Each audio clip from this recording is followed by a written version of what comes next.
بسم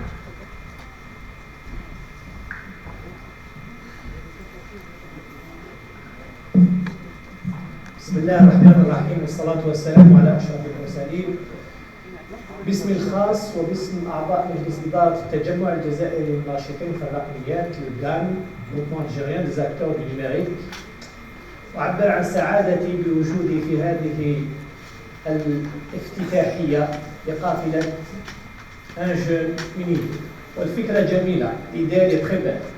ونشكر أنيس وجميع الفريق الناشط معاه على هذا العمل الرائع.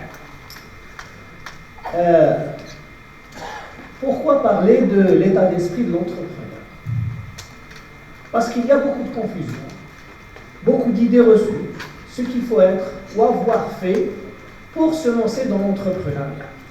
Il faudrait aimer prendre des risques, avoir des connaissances, avoir un réseau, avoir des diplômes, avoir de l'argent,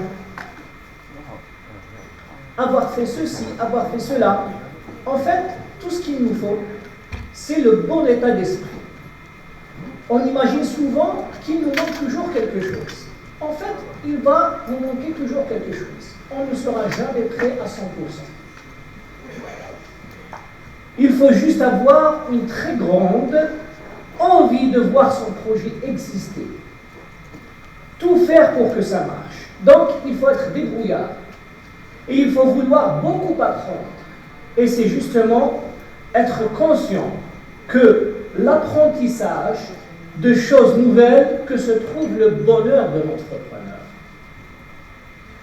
Une fois qu'on enclenche le bon état d'esprit, on se rend compte qu'on a tout en nous et qu'il suffit de puiser notre énergie en soi.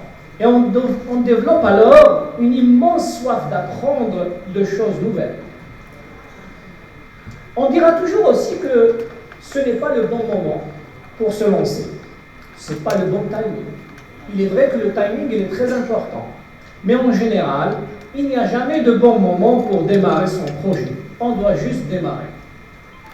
Le problème, c'est que pour apprendre toutes ces choses et réussir dans son projet, on a l'impression qu'il suffirait d'être super motivé.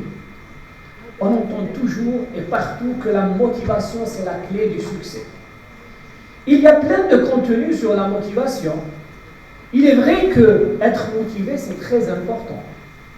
Sauf que la motivation ne suffit pas. C'est une condition nécessaire, mais pas suffisante. Vous avez beau être motivé à franchir une montagne, eh bien, il faut quand même la monter.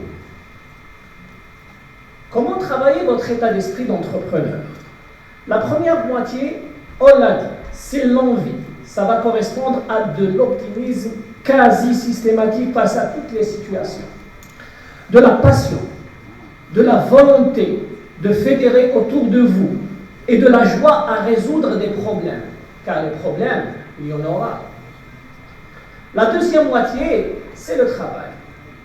Il faut donc s'arranger pour dégager du temps, beaucoup de temps, qu'il faut développer sa patience et sa capacité de concentration. Il faut garder en tête que quand on aime, on ne compte pas. Alors concrètement, pour construire et consolider l'envie et le travail, je vous propose 5 étapes qui devraient vous permettre de vous bâtir un état d'esprit d'entrepreneur en béton. Mais je ne vais pas les dévoiler aujourd'hui, ça sera l'objet d'une conférence peut-être.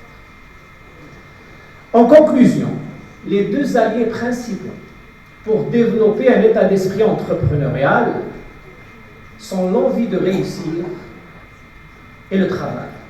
Ça suppose une attitude d'apprentissage constante de votre part et une capacité d'empathie, d'ouverture aux autres pour comprendre leur retour et les attirer vers vous. Je terminerai par une citation de Benjamin Franklin. Il y a bien des manières de ne pas réussir. Il y a bien des manières de ne pas réussir. Mais la plus sûre est de ne jamais prendre de risques. Merci beaucoup.